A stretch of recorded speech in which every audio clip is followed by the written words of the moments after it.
My girlfriend used a secondary Twitter account to post something that read, "Does a princess have to marry a prince? Maybe a knight is her true destiny." Ha! You want to be a princess? Fine, I don't mind.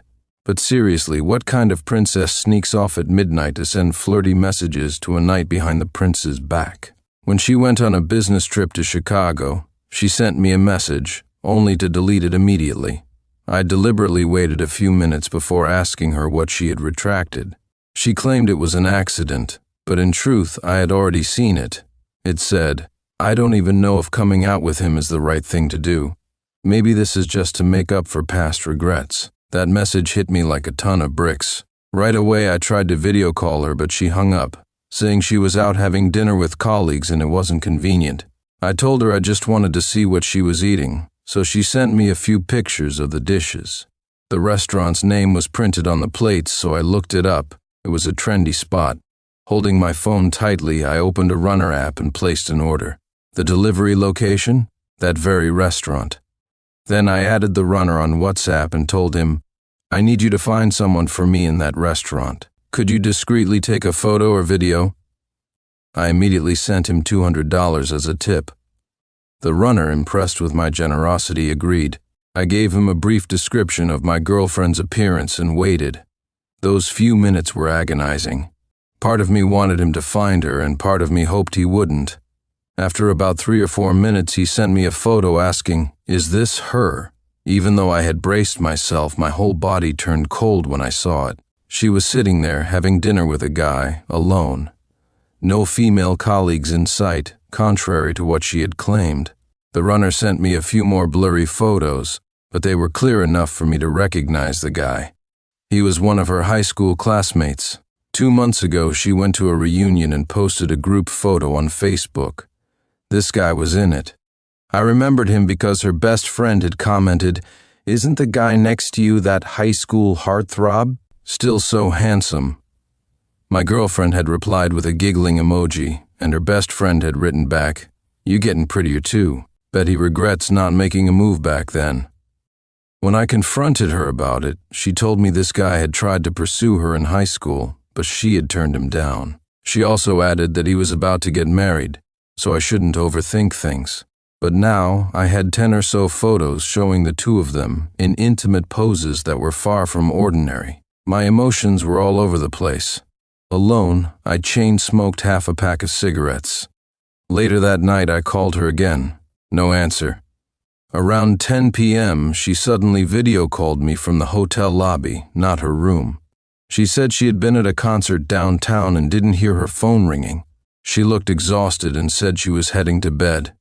She quickly made up an excuse about needing to get into the elevator and hung up. Unable to sleep, I scrolled through her Facebook and Twitter, trying to uncover any signs of her betrayal. Sure enough, I found something. She had liked a suspicious post, a close-up of a cocktail, on the day of her high school reunion, April 20th. The account had a few mundane posts, but there was one female account that was very active in the comments section. Following this thread, I quickly deduced that it was my girlfriend's secondary account. Why? On April 20th, this account had posted the exact same message that she had shared on Facebook. "Do you still remember your youthful dreams? Like a flower that never withers." But what really made my blood boil was a tweet from last night.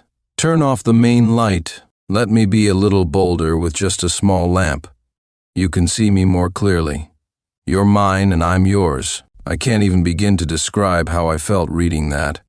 All this time, she had been acting perfectly normal in front of me.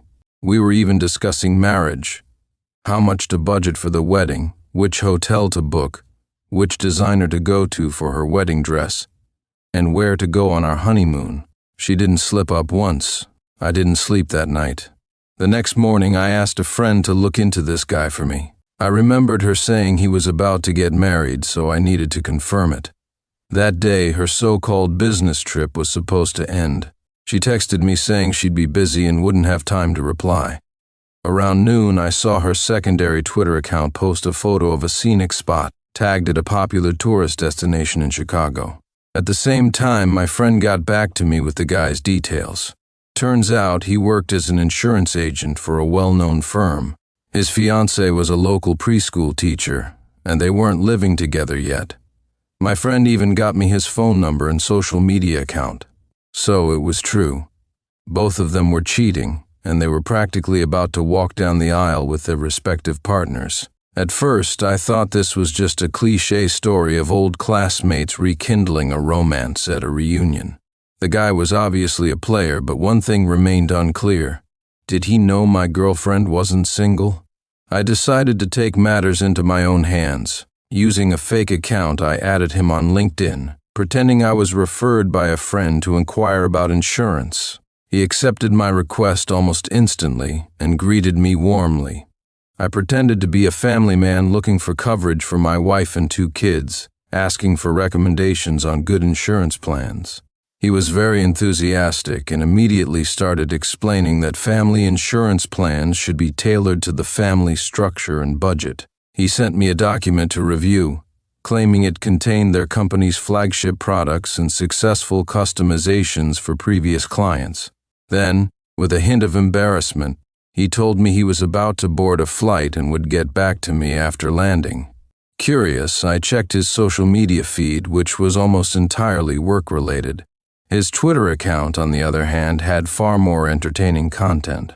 2 hours later, he messaged me saying, "Bro, I've landed. Just let me know your requirements and budget." I didn't reply immediately. Instead, I messaged my girlfriend, asking her what time her flight was. She hadn't told me her flight details earlier, claiming it was because the project's completion time was uncertain. Only now did I realize it was because she didn't want me picking her up. She didn't respond. Little did she know I was already at the airport. Hidden among the crowd of people waiting for arrivals, my eyes were glued to the exit. I saw her walk out wearing sunglasses, arm in arm with a tall man laughing and chatting. The 2 of them left the airport and got into a cab. Since my car was parked in the underground parking lot, I couldn't follow them. When I finally got home, my girlfriend was already there, acting as though nothing had happened. She ran up to hug me enthusiastically, saying she hadn't told me her flight details because she wanted to surprise me. She even pulled out 2 bags of specialty bread from her suitcase, claiming she'd bought them just for me in her busy schedule. Right. If those weren't bought from the airport gift shop, I'd eat my own hat. Over the next few days, I acted completely normal around her. But one evening, while she was showering, I sneaked a look at her chat history with the man. 2 words could describe it: filthy and provocative. I had never known she could be so. Uninhibited, prim and proper in public, a wild temptress in private. That was her in a nutshell. And the worst part? It wasn't happening in my bed. No, it was someone else's. I found the guy on social media and messaged him saying, "I've got a decent budget. Critical illness insurance, medical insurance, life insurance, accidental insurance. Bundle them all up for me. I need multiple plans to compare." I even told him that if I was satisfied, I'd recommend him to my friends. To flaunt my supposed wealth, I posted pictures of my bestie's luxury car and mansion with a pool on my timeline. But not my own stuff, of course. Didn't want to expose myself. The guy became even more eager, addressing me as bro left and right. Every morning he'd send me a message. "Good morning, bro. Don't forget to wear a coat, it's getting cold." Or, "It's going to rain today. Don't forget your umbrella." For a moment, I almost felt like my own mom was messaging me. Occasionally, I'd reply with a polite thanks. A few days later, I saw an update from my girlfriend's secret account. "You say it's destiny, I say it's your lack of courage to love." That line made me furious. Who cares if he lacked courage? I'd make my move. After all, my chats with the guy had set the stage perfectly. One night, my girlfriend came home late, claiming she'd been at a company dinner. This time, it was true. She even video called me to prove it. I messaged the guy who had previously asked for my number, but I'd refused, keeping our communication strictly on social media. I casually inquired about investment-linked insurance plans. He sent me a long analysis of the pros and cons, none of which I read. 10 minutes later, I sent him another message. Even though I'm married, I can't stop thinking about you. Seeing you again awakened old feelings. Maybe it's the monotony of my current life, or the lure of something new. I don't want to betray my wife, but…" He replied with a single question mark. I quickly retracted the message and sent him a voice note instead. "Sorry, bro, wrong person," I said. "It's okay," he replied. I didn't really read it. I called him right after, asking if he was free to grab some barbecue. "I'm feeling down and need someone to talk to," I said. He eagerly agreed, saying, "Bro, absolutely." I only dared to meet him because I'd analyzed their chat history and concluded that he genuinely didn't know my girlfriend was taken. She had told him that she'd broken up with her short-term boyfriend after New Year's. Meanwhile, she was living off me, eating my food, staying in my home, driving my car, and partying with her girlfriends, while pretending to be single with him. Unbelievable. I drove to pick him up. The first thing he said when he got in was, "Bro, I've never seen this car in your posts before." I just smiled and didn't respond. That's exactly the kind of detached attitude I wanted to project. He continued, "You rich guys are all like this, huh? Multiple cars to switch between, you must be loving it." He seemed a little flattered that I'd reached out to him, and he did most of the talking during the drive, while I just nodded along. At the barbecue place, I deliberately looked upset and explained the earlier message, saying it was meant for my ex-girlfriend. I asked him, "Bro, what would you do if you were in my shoes? I can't let go." He chuckled and said, "Bro, I get it. You're a man, it's normal. But you've got a family and kids now. Just make sure your wife never finds out." I pressed him further, asking, "Be honest, bro. If you were me, what would you do?" After a few beers, his emotions seemed to take over, and he finally confessed, "Bro, funny you should say that. I've been in a similar situation." And then, like a dam bursting, he spilled everything. He admitted he was engaged, but confessed that during a school reunion, he ran into Victoria, the class beauty from back in the day. Victoria had transformed into an absolute goddess, more stunning than ever. He just couldn't resist. After the reunion, the two of them headed to a nearby hotel. Hearing this, I felt utterly disgusted, but I kept my face expressionless and encouraged him to continue. He admitted he felt a little guilty toward his fiancée, but Victoria wasn't satisfied. She kept asking him out. In the end, he had no choice but to lie to his fiancée, claiming he had to go on a business trip and spent 2 days out of town with Victoria. Now, Victoria was completely obsessed, constantly pressuring him to break up with his fiancée, but he didn't really want to. I asked, "Why not seriously consider being with Victoria then?" He replied, "Bro, the thrill of something new is definitely tempting, but it's like these peanuts we're munching on with our drinks. It's great as a snack, but it can't replace the main course of rice, you know?" I have to admit, the bastard had a point. But his mistake was stealing peanuts from someone else's bowl. He continued by telling me that his fiancée is an only child with parents who are a doctor and a teacher. They'll have pensions when they retire and could help take care of their grandchildren in the future. Plus, her parents had already bought her an apartment before the wedding, making it clear they'd live there after marriage, so the couple wouldn't need to worry about a mortgage. Hearing this, my disdain for him deepened.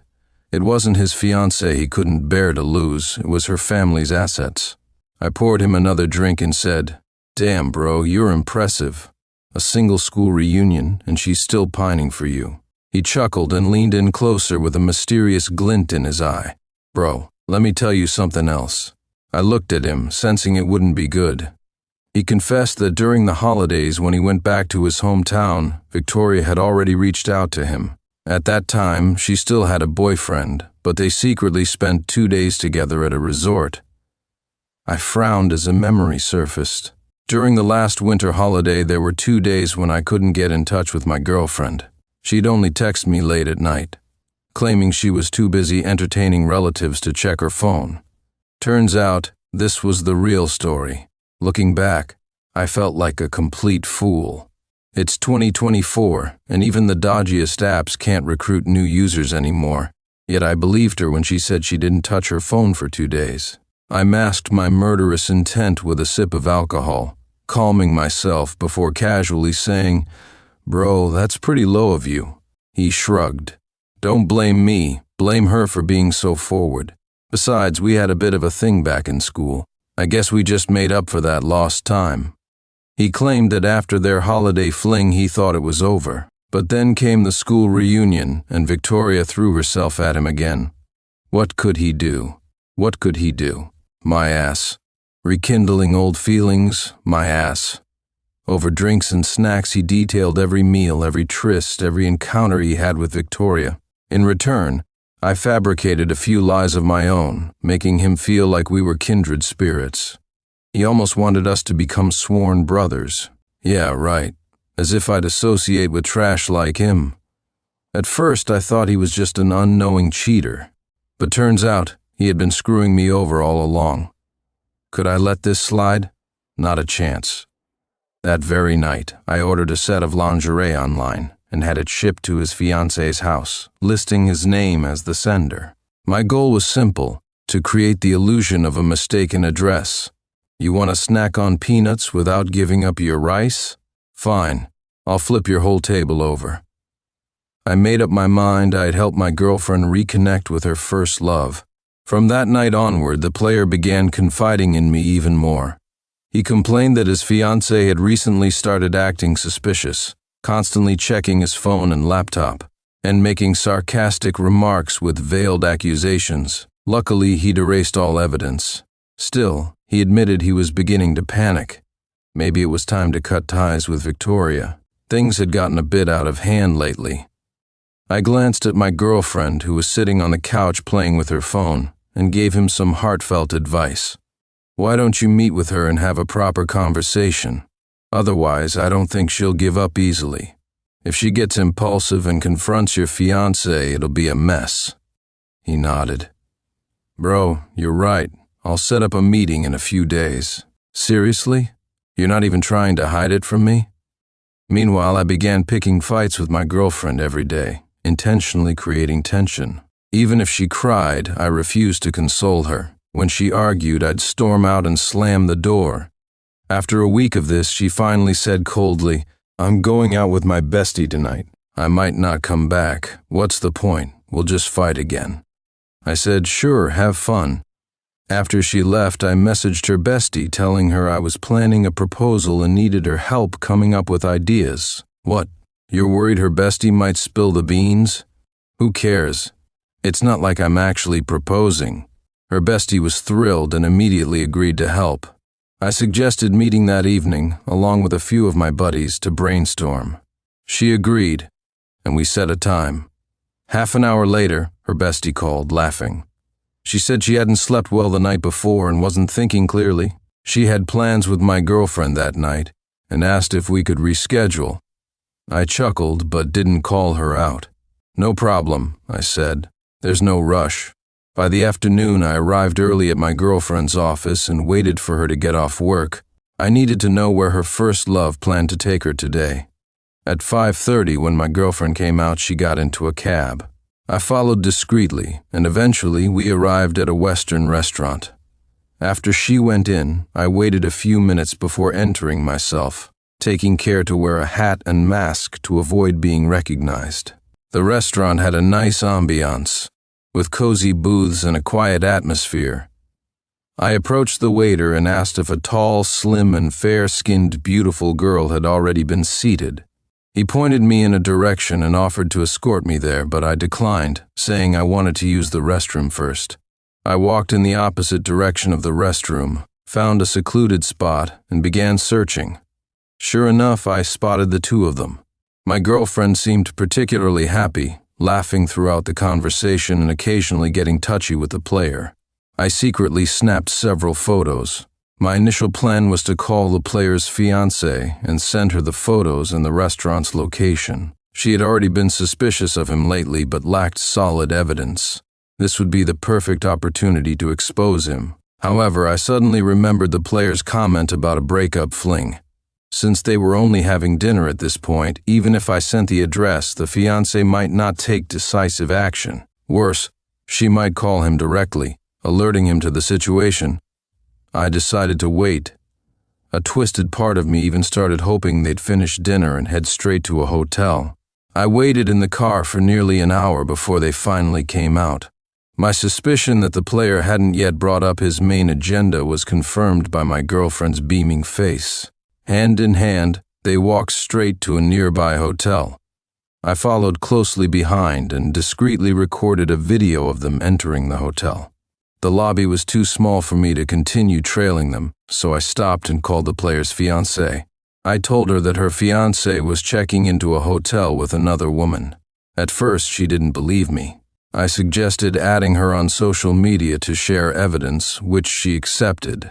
Using a burner account, I sent her the video. She immediately called back, her voice trembling with anger, asking who the woman in the video was and who I was. I didn't answer and simply sent her the hotel's address, urging her to act quickly before they left. About half an hour later, she arrived, bringing along a female friend and a burly man. The three of them stormed into the hotel, their anger palpable. They immediately started arguing with the front desk, presumably demanding to know the player's room number.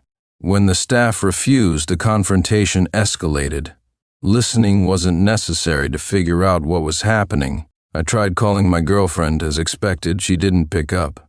Then I called her bestie. No answer either. Guilty conscience, perhaps? I texted both of them, apologizing and saying I felt I had been too overbearing lately. I claimed to be on my way to pick up her bestie and take her home, pretending to reconcile. Moments later, her bestie called back. She said my girlfriend was still upset and suggested I not come. I insisted and said I couldn't sleep unless I brought her back home tonight. Her tone turned hesitant, and she said she'd check with my girlfriend. I agreed but warned her that if my girlfriend refused to see me, I'd wait outside her house to apologize. After hanging up, I waited patiently. About 20 minutes later, the elevator in the hotel lobby opened, and out came my girlfriend and the player. They ran right into the fiancé's group. Everyone froze for a moment. The fiancé exploded with rage, slapping my girlfriend several times without hesitation. Despite her quiet demeanor, the fiancé was ruthless, following up with kicks and insults, calling her a home-wrecking tramp. My girlfriend screamed in pain, trying to hide behind the player, shouting, "Are you crazy? What gives you the right to hit me? Do you want me to call the police?" This only enraged the fiancé further. She motioned for the burly man to restrain the player and, along with her friend, began beating my girlfriend, who crouched on the floor. Shielding her head and unable to fight back, the fiancé yelled, "You filthy slut, still pretending. You've already slept together and you're accusing me of slander?"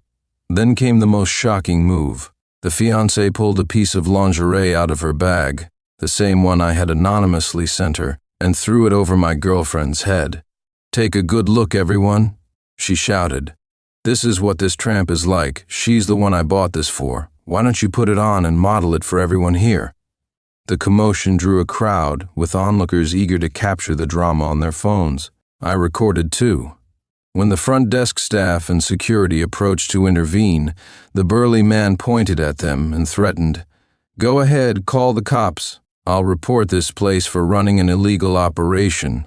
She looks like a prostitute, and you're clearly covering for her." His imposing demeanor scared the staff into backing off.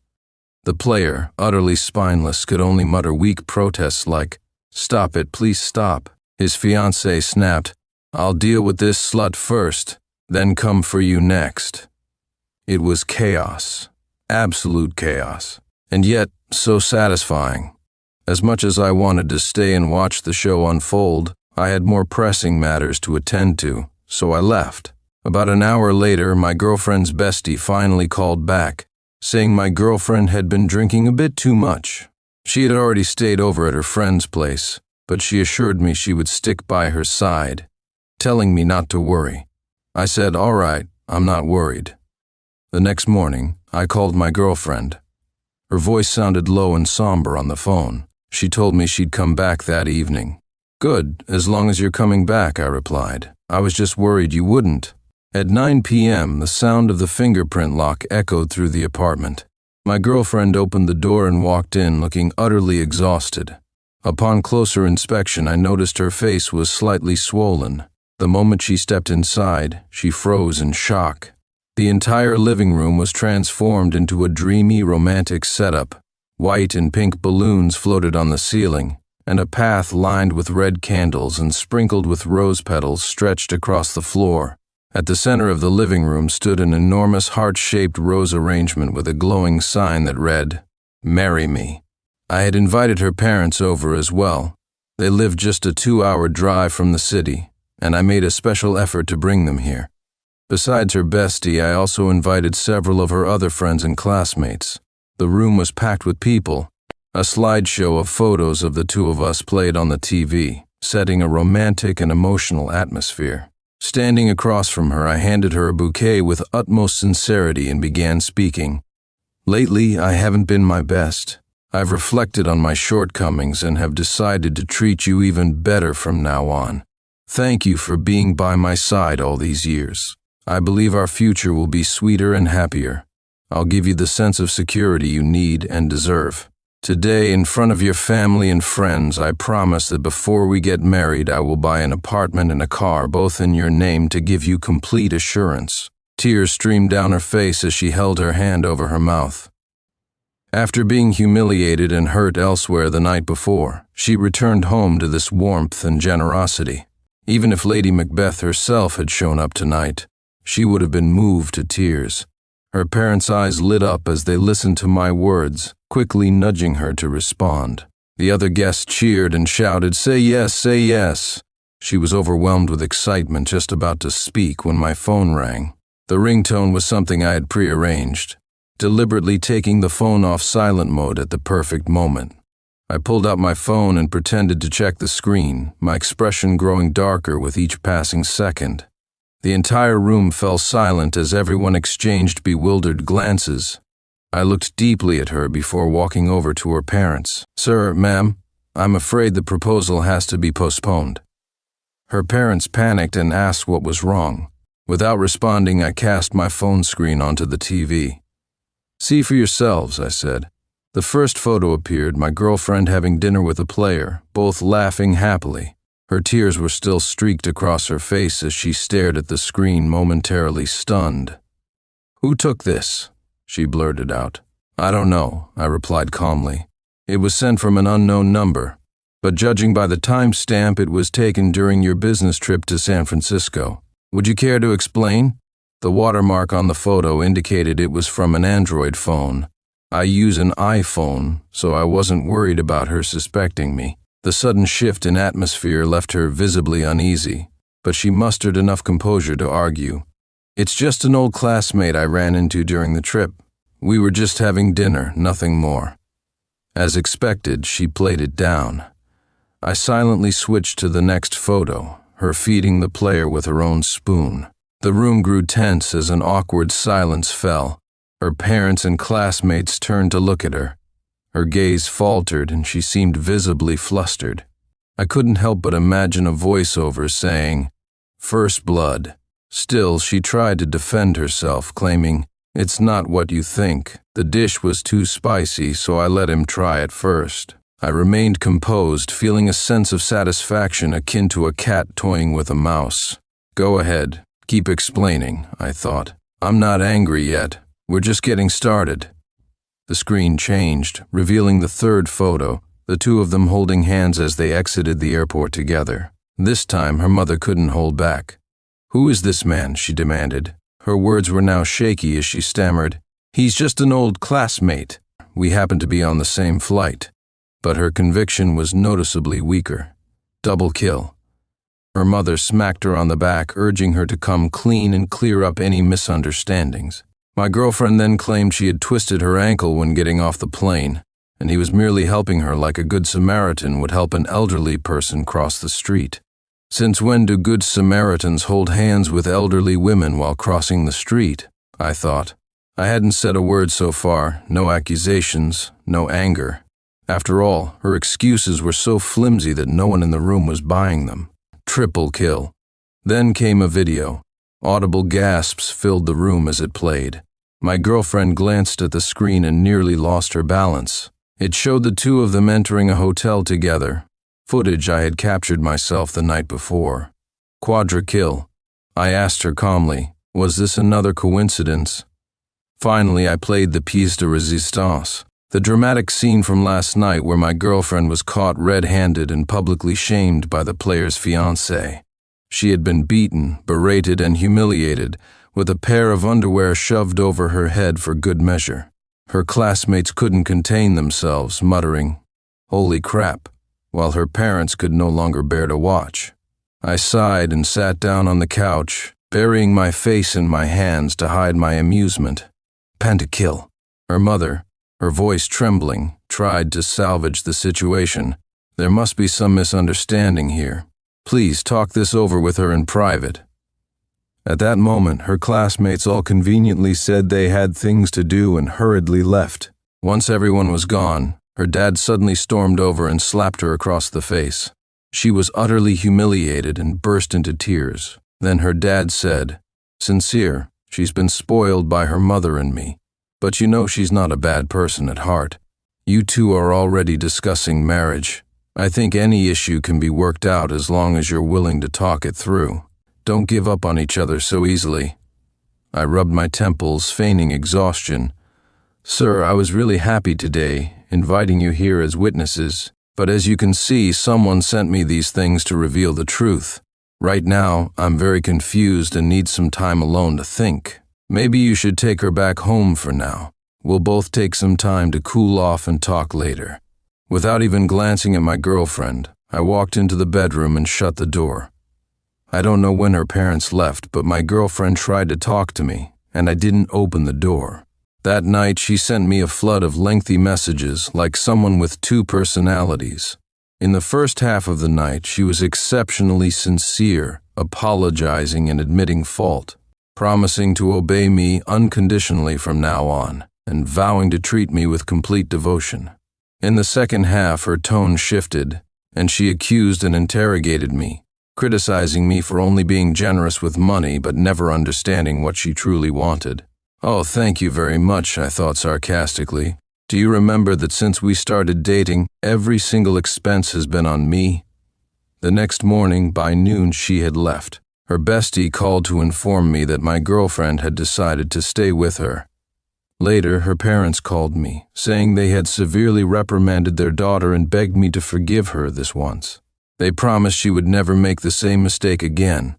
I ignored all of it. At one point, I checked her private Twitter account. She had posted an update, "Must a princess marry a prince?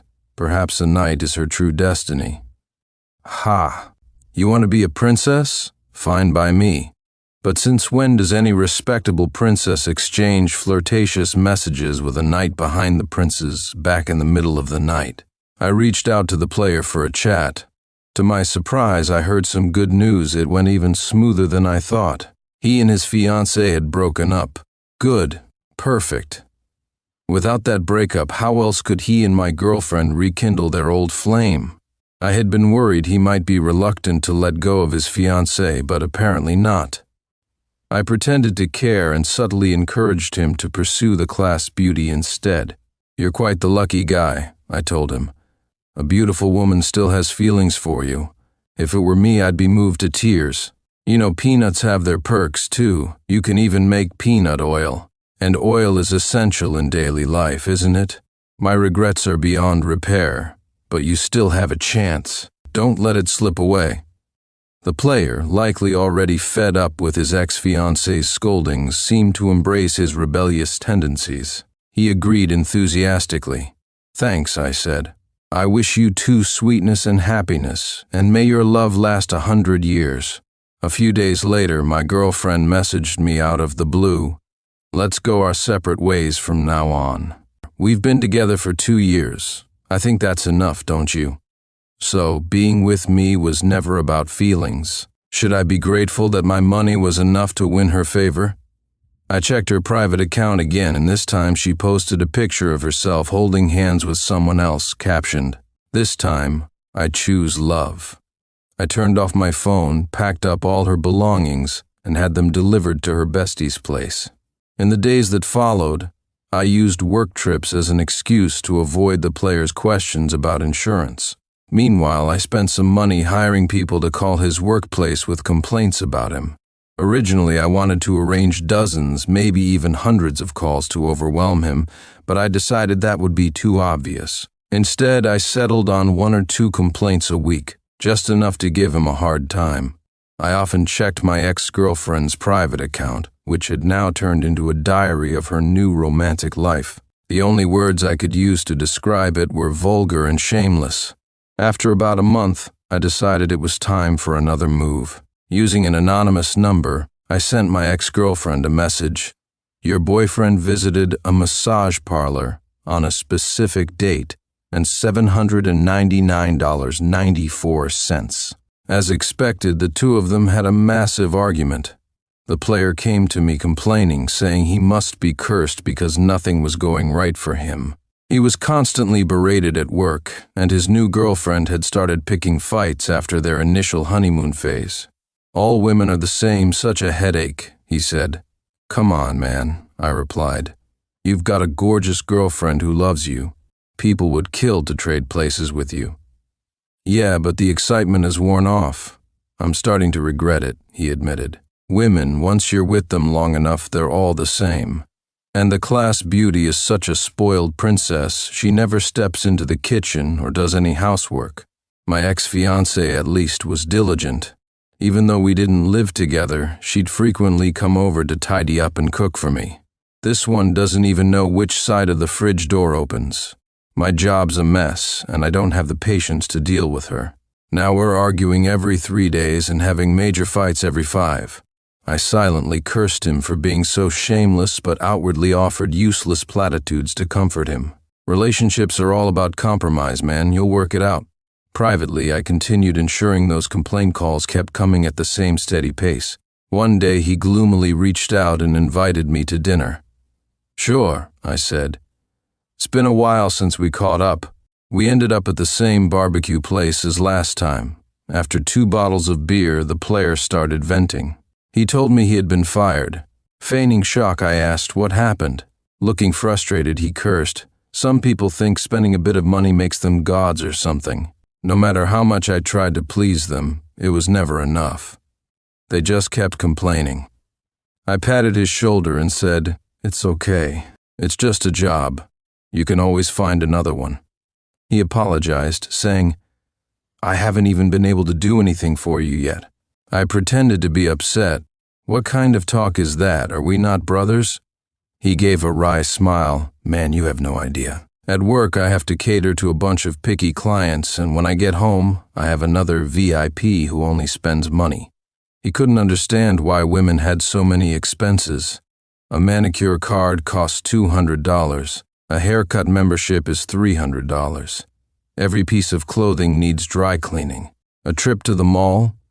Less than $500 is unthinkable. Then there's cosmetic treatments.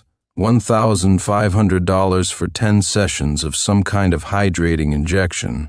Clothes and shoes pile up so much there's no space in the house. In just 1 month of dating her, I've already spent close to $1,000. And she keeps pressuring me to buy a car and a house. When I asked him why he didn't just buy them, the player said, Bro, do you think I don't want to?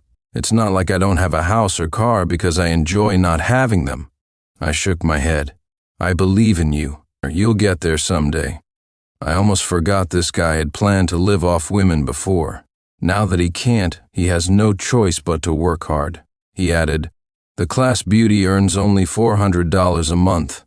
I don't know how she dares to spend like this. Of course you wouldn't know, I said. That's because her foolish ex-boyfriend, me, spoiled her. That night, I had quite a bit to drink with him. Hearing him go on about his regrets filled me with joy. Knowing things weren't going well between them? Even more satisfying. But after talking with the player, I suddenly remembered the shared payment account I still had with my ex-girlfriend. I checked it and, to my surprise, she'd been using it this whole past month. I immediately disabled it. The next day she called me furious, asking why I cut it off. Caught off guard, I paused for a few seconds before saying, Maybe I don't want to pay for someone else's wife. She started crying, accusing me of being heartless.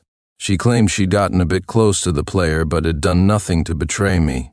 Didn't I remember the happy times we shared, as if I didn't know she'd already moved in with him? I said, "You two were holding hands going into a hotel. Don't tell me you booked separate rooms." She firmly replied, "We did book separate rooms." I said, "Do you want me to show you the video of you both entering the rooms? Let's keep a bit of dignity for ourselves." She fell silent. After a while, she tried again. "What if I said we booked a room with 2 beds? Would you believe me?" "Get lost," I replied. Her bestie was truly loyal to her, occasionally trying to probe if I still had feelings for her and whether we could get back together.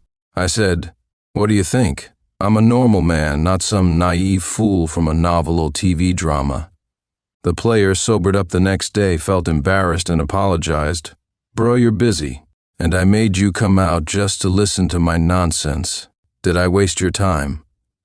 I said, "Don't think like that. If you're upset and need to vent, just come to me anytime. Providing me with comedic relief is always welcome." By the next month, he told me he couldn't take it anymore and broke up with the class beauty. "We just weren't compatible," he said.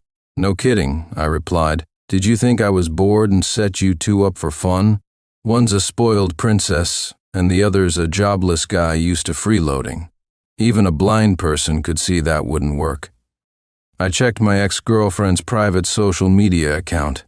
All her sentimental, cryptic posts were gone, replaced with just one update, mistaking a street lamp for the moon. My only reaction? Pathetic. The first love becomes just another grain of rice when you have her. The dreamlike memory becomes a mosquito bite. An old dream she couldn't let go of was finally over. Later, my ex-girlfriend called me again, pitifully saying she couldn't find a suitable place to rent and asking if she could stay at my place for a few days. "I'll sleep on the couch," she offered. I said, "You can rent a 1-bedroom for less than $200. If you can't find one, switch realtors." She said she had her eye on a fully furnished 2-bedroom, but it cost around $300, which she couldn't afford. I laughed. "Your inability to afford rent has nothing to do with me. Back when we were together, I spent money on you willingly. Now that we're done, it's none of my business." I was blunt, thinking she'd feel some shame and stay away. But I underestimated her shamelessness. Before I could change my door code, she moved in without asking, bringing along random gifts from her parents, homemade specialties, free-range chickens, and even a peace charm they climbed a mountain to get for me. The lure of a house and car must have been too much. She said, "I don't believe you're so cold-hearted. Otherwise, why didn't you change the door code?" I was tempted to throw the evidence of her 2-month cohabitation with the player in her face, but I didn't have to. Her bestie came through once again, proving why life imitates art with its coincidences and drama. Her bestie, knowing she'd moved back in with me, showed up with a suitcase of clothes. Thinking I wasn't home, she loudly remarked, "Wow, so-and-so really cleaned up nicely. Still, he earns so little and lives in such a tiny rented place. These winter clothes of yours have been at my place for 2 months. Finally, I can give them back." The information overload was real. I stepped out of the bathroom just then. Her bestie froze, stammering, "I was just talking nonsense. Don't overthink it." There was no need for me to overthink or say anything. I threw out the unopened luggage of my ex-girlfriend and kicked out her 2 besties as well, then locked the door behind them. My ex was yelling outside for half an hour, but I ignored her. In the end, they were escorted away by security. Later, a mutual friend told me that my ex is now desperately trying to snag a rich guy, aiming to find herself another wealthy husband. Apparently, quite a few men are pursuing her, but she doesn't see any of them as good enough. Her parents even gave her an ultimatum. She has to find someone rich who can gift her a house and a car. I couldn't help but laugh. Back then, I had intentionally said things to make her regret, and it seems like I successfully baited her and her family's greed. The player reached out to me on WhatsApp later, saying he got a new job and was planning to buy a house. He mentioned he had his eye on a great property, and, after a roundabout way of chatting, finally got to the point. He wanted to borrow money from me. He assured me, Bro, don't worry, I promise I'll pay you back. You know my character, you can trust me. Trust him? What a joke. His so-called character was the last thing I'd rely on.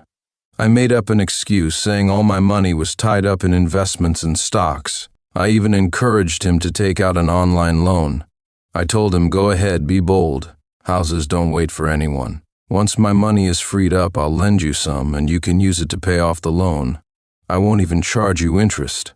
The player was over the moon, saying, bro, you're the best. On the day he bought the house, he told me he wanted to treat me to dinner to thank me, claiming it wouldn't have been possible without my help. From what he said, he had taken out nearly $50,000 in loans. I called him an idiot and immediately blocked him after that. I felt absolutely no guilt. It's just karma catching up with him.